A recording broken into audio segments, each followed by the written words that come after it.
أعوذ بالله من الشيطان الرجيم بسم الله الرحمن الرحيم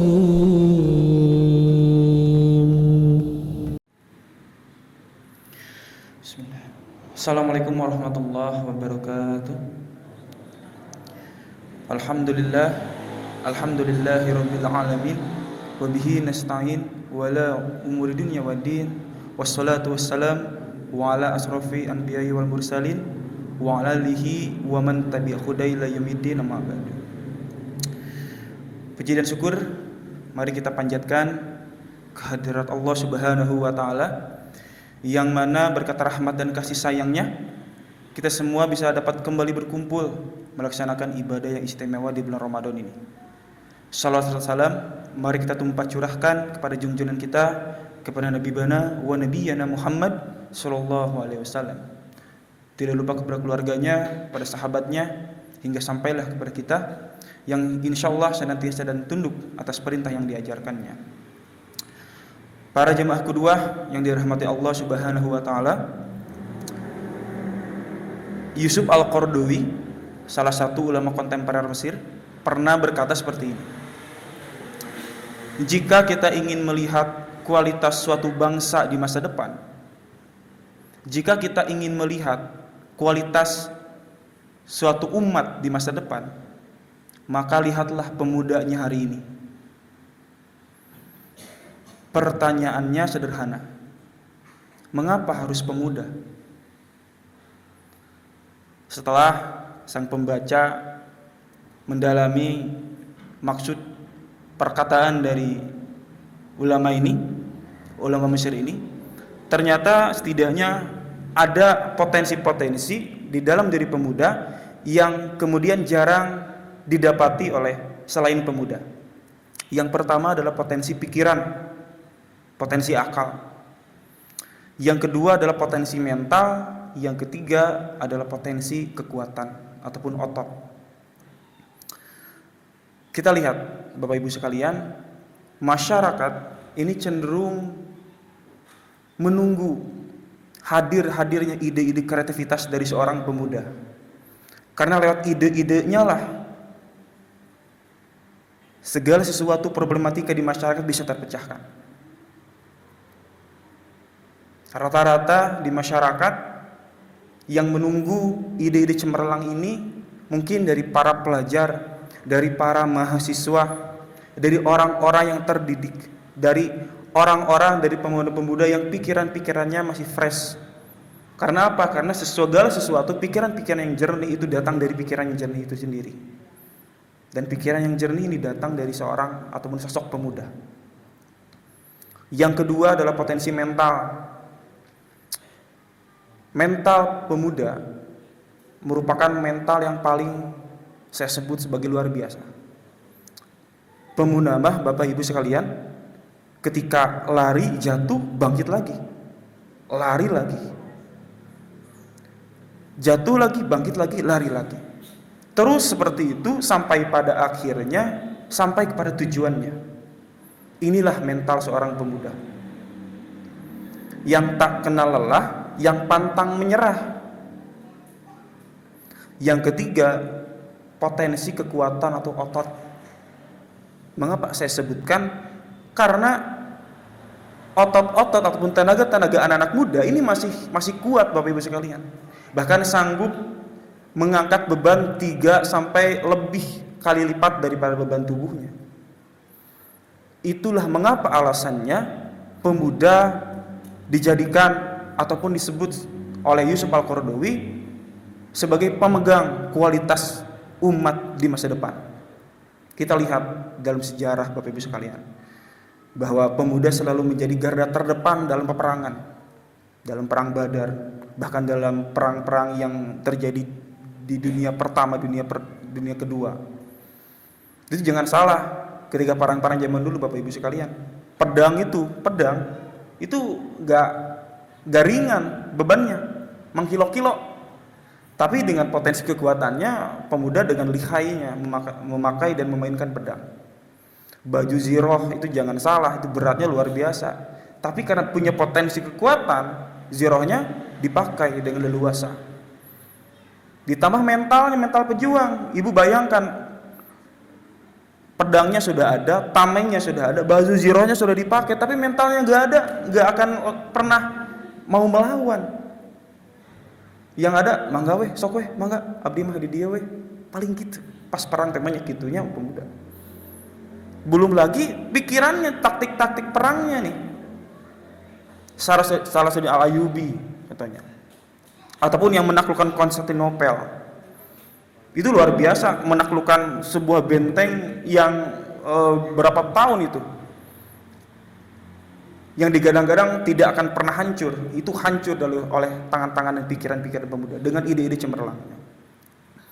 Nah, Bapak Ibu sekalian, mari kita coba tarik fenomena-fenomena zaman dulu, kualitas-kualitas pemuda zaman dulu di zaman sekarang.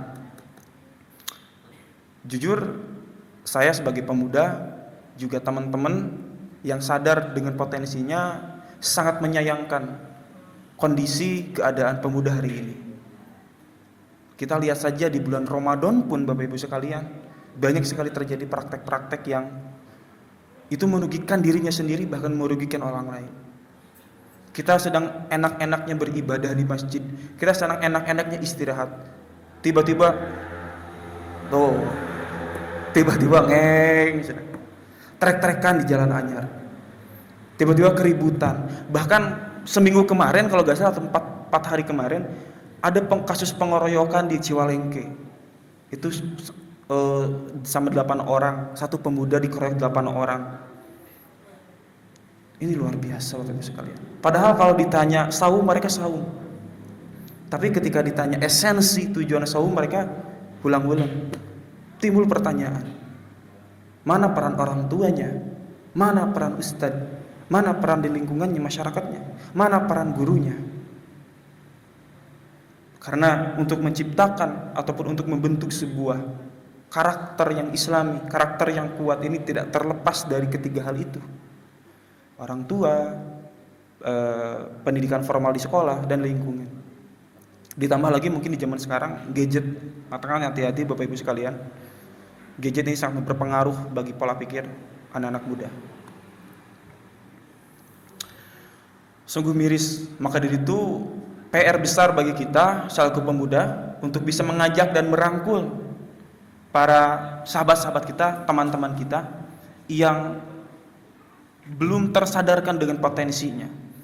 Mereka punya potensi itu, tapi sayang tidak dipergunakan dalam jalan yang positif. Mari kita rangkul, dan alhamdulillah, bismillahirrahmanirrahim, Masjid Qudwah memiliki wadah yang bernama Barisan Muda Qudwah. Jadi kepada para bapak ibu-ibu dan jemaah Qudwah sekalian, jika punya adik ataupun saudara-saudari, punya anak yang ABG, ingin bergabung bersama Barisan Muda Qudwah, mangga. Kita di sini terbuka untuk para pemuda-pemuda yang ingin belajar, ingin mengabdi, terutama ingin meningkatkan kualitas diri. Yuk kita bareng-bareng di sini bersama Masjid Qudwah. Para jemaah Qudwah yang dirahmati Allah Subhanahu wa taala, ada salah satu contoh yang sangat menarik di zaman Rasul, seorang pemuda yang bernama Ibnu Mas'ud. Ketika Rasulullah SAW mengumpulkan para sahabat-sahabatnya, terus berkata, apakah di sini ada yang bersedia untuk menyampaikan ayat Al-Quran di Mekah? Semuanya bersedia. Cuman ketika Rasulullah ini menyampaikan konsekuensi dan resikonya, hanya Ibnu Mas'ud yang masih teguh dengan pendiriannya. Ya Rasulullah, saya saja deh, tidak ada yang saya ketakuti kecuali Allah Subhanahu wa taala. Dan Rasulullah mengizinkan itu. Akhirnya Ibnu Mas'ud ini datang ke Mekah. Terus di tengah-tengah Ka'bah pada waktu itu beliau membacakan surat Ar-Rahman kalau tidak salah. Hingga pada akhirnya ada beberapa kafir Quraisy yang terbujuk untuk masuk Islam, ada juga yang malah mendiskriminasi Ibnu Mas'ud ini. Ini adalah mental pemuda. Contohnya ada dalam Al-Quran, dalam Ashabul Kahfi. 7 orang pemuda yang menyelamatkan ketauhidannya dari penguasa-penguasa zalim. Ngumpet ke gua, ditidurkan oleh Allah berapa ratus tahun ya, itu teh. Dan dibangkitkan lagi. Nah, itu adalah mental-mental pemuda. Yang kedua, yang selanjutnya adalah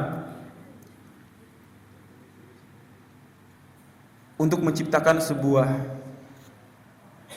peradaban yang baik, peradaban yang bagus, maka pondasinya adalah lewat pendidikan. Mengapa mungkin kita sering bertanya, mengapa zaman teh kok gini ya, kok gitu ya? Mengapa meni teh asa rame wae dan lain-lain gitunya.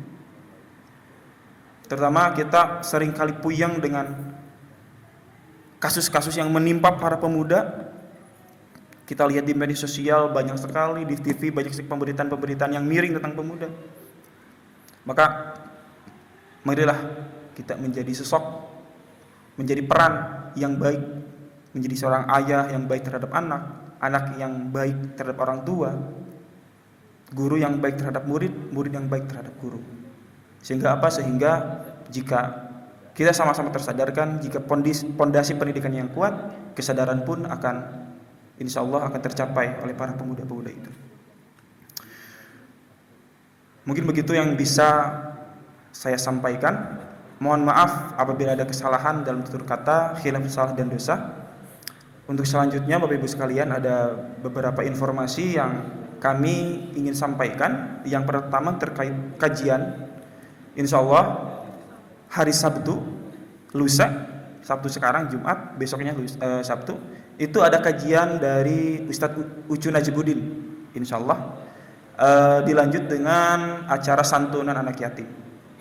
Itu dimulai pukul 2:30 sore sampai berbuka bersama. Bagi para bapak ibu yang menghadiri acara kajian tersebut, sangat ditunggu-tunggu oleh kami.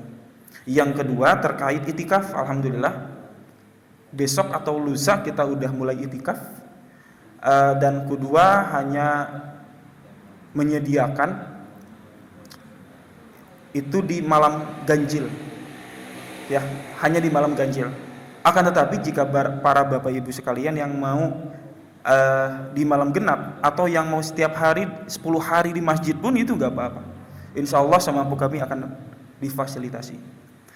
Mungkin segitu yang bisa kami sampaikan sebagai penutup, bahwasanya pemuda ini ibaratkan air Bapak Ibu sekalian. Jika ada air, pasti di sana ada kehidupan. Tapi ada kehidupan karena airnya jernih dan bersih. Kalau airnya kotor, mungkin tidak ada kehidupan. Ada kehidupan, tapi kehidupan yang begitu-gitu aja.